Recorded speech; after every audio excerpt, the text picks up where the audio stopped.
gördüyün kimi Tural, bu yolda ümumilikdə 2 zolaq var. Biz isə 3-cü zolağı yaradan sürücülərdənik.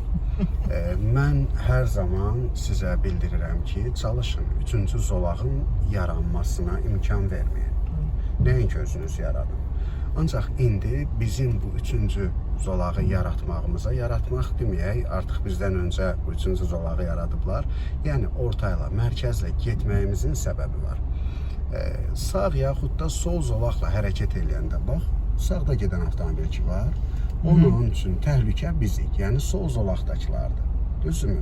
Biz düzgün hesablama aparmasaq ona toxuna bilərik. Yəni bir tək təhlükəsi soldan gəlir. Sol zolaqla hərəkət edən nəqliyyat vasitələrində də həmçinin bir tək təhlükə sağ zolaqdakılardır, yəni bizik. Düzdür? Ancaq bizim isə həm sağımızda, həm solumuzda olanlar bizim üçün real təhlükədir. Yəni sən bu vəziyyətdə nəinki avtomobili irəlidə gedən avtomobillə ara məsafəvi qoruyub saxlamaqdan ziyadə sağda, solda olan nəqliyyat vasitələri ilə də intervalını qoruyub saxlayırsan. Məcbursan artıq, belə demək mümkünsə, gözlü 4 açasan.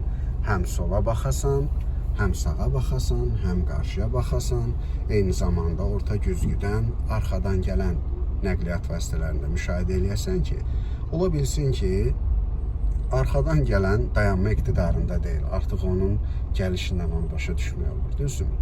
Və qarşıda olan nəqliyyat vasitəsi ilə mümkün qədər, həddən ziyadə də çox yox, mümkün qədər ara məsafəsini çox saxlayırıq ki, arxadan gələn nəqliyyat vasitəsi əgər dayana bilməsə, yaxud da gec dayansa, ümumiyyətlə dayana bilməyib, gəlib bizim avtomobilimizi vursa, biz də gedib qarşıdakı avtomobili vurmayaq, zəncirvari qəzaya səbəb olmayaq.